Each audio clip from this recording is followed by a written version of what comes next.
सुप्रभात छात्रों, आज हम शास्त्री तृतीय वर्ष का क्लास लेंगे जिसमें आप लोगों को हम ध्रुव स्वामिनी नाटक के बारे में पढ़ाएंगे।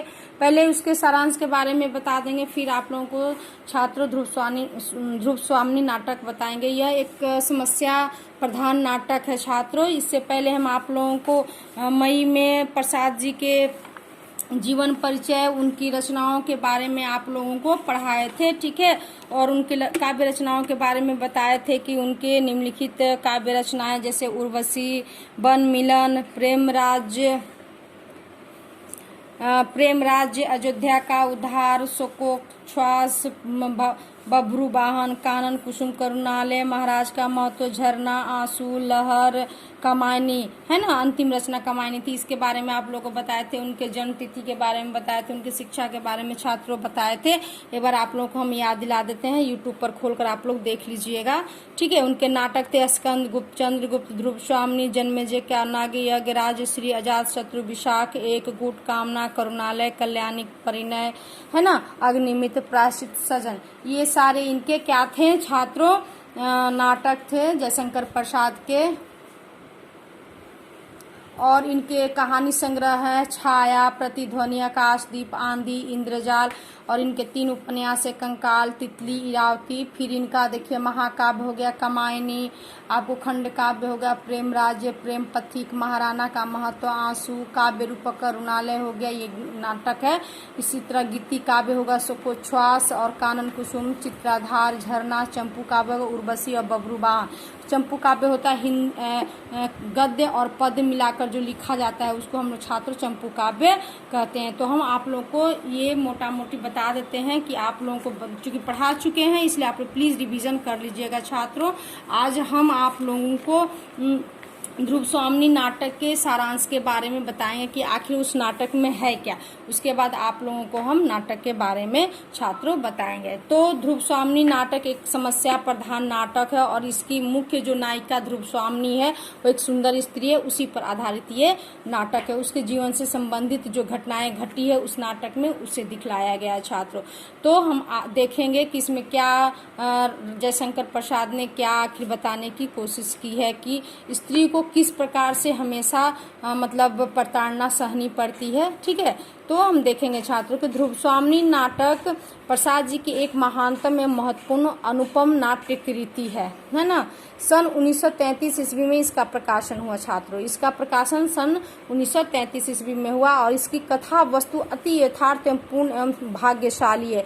इसकी कथोपकथन विशेषताओं से भरा है, यानी कि इसकी कथा वस्तु जब आप पढ़िएगा तो एक स्त्री के मार्मिकता झलकती है छात्रों, और एकदम वो ऐसा पढ़ने पर लगेगा कि ये हमारे समाज में ये घटनाएं घट रही हैं। और इसके कथोपकथन जो लोगों ने कहा है, कथोपकथन क्या है, जो पात्रों के द्वारा कहा गया है उसी को कथन कहा जाता है ना, जिसमें बहुत सारी विशेषताएं हमें देखने को छात्रों मिलती है, ठीक है।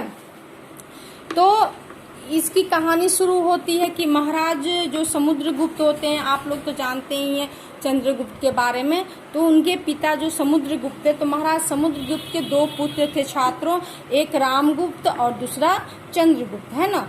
तो चंद्रगुप्त और रामगुप्त जो थे, तो दोनों भाइयों में चंद्रगुप्त जो था वो मतलब शौर्यशाली था, शौर्यवान था और प्रतिभाशाली था। उसके अंदर सारे गुण भरे पड़े थे। लेकिन रामगुप्त किस प्रकार का कैरेक्टर था, किस प्रकार का चरित्र था, तो वो एक प्रकार से अय्यासी टाइप का था, भोग विलास में लिप्त होने वाला था। दिन भर नृत्य देखना, गाना मतलब संगीत सुनना, यही सब में वो मतलब लिप्त रहता था, जिसके वजह से उसके चंद्रगुप्त के जो पिता समुद्रगुप्त थे, उन्होंने सोचा कि हम रामगुप्त को राजा न बनाकर हम चंद्रगुप्त को राजा बनाएंगे, ठीक है। लेकिन अचानक ये होता है छात्रों की ये रामगुप्त के पिता जो समुद्रगुप्त होते हैं उनकी असामयिक मृत्यु हो जाती है, यानी कि पता नहीं चलता है और अचानक उनकी मृत्यु हो जाती है। मृत्यु हो जाने के बाद जो मंत्री शिखर स्वामी रहता है वो क्या करता है कि रामगुप्त को षड्यंत्र के तहत राजा बना देता है। चूंकि उसे पता है कि ये भोग विलासी है, ये देश की सेवा नहीं कर पाएगा, इसलिए जानबूझ के वो शिखर स्वामी जो रहता है वो षड्यंत्र के तहत रामगुप्त को राजा बना देता है। और राजा बनाने के बाद ये देखकर चंद्रगुप्त भी क्या करता है कि अपना सारे सुख सुविधा त्याग करके अपने भाई को मतलब मदद कर देता है और वो अपना जीवन व्यतीत अलग करने लगता है। और उसके बाद रामगुप्त की शादी जो होती है वो ध्रुव स्वामिनी से हो जाती है, ठीक है। और ध्रुव स्वामिनी जो होती है बहुत मतलब विद्वान रहती है, उससे बुद्धि में आगे रहती है और वो सुंदर भी स्त्री रहती है, इसलिए रामगुप्त से शादी कर लेता है। और रामगुप्त के व्यवहार से ध्रुव स्वामिनी कभी सुखी नहीं रही, उसके क्षुब्ध हमेशा दुखी रहती थी, ठीक है। तो रामगुप्त जो है शादी तो कर लेता है, लेकिन वो अपना जीवन भोग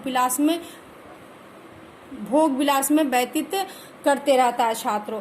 और अचानक एक दिन ऐसा पता चलता है कि देश पे शक्कू का आक्रमण हो जाता है, ठीक है।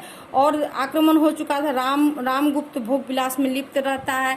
ये देखकर होता है क्या कि दोनों के बीच युद्ध होता है। युद्ध में क्या होता है, रामगुप्त हार जाता है और संधि होती है, सकराज और रामगुप्त के बीच छात्रों संधि होती है। संधि के तहत रामगुप्त से सकराज कहता है कि ध्रुव स्वामिनी को तुम हमें सौंप दो। और ऐसा होता है कि रामगुप्त क्या करता है, ध्रुव स्वामिनी को शकों के मतलब शक जो थे उनको सौंप देता है और दांव पर खेल देता है। यानी कि एक तरह से देखिए तो दांव पे खेल देता है ना।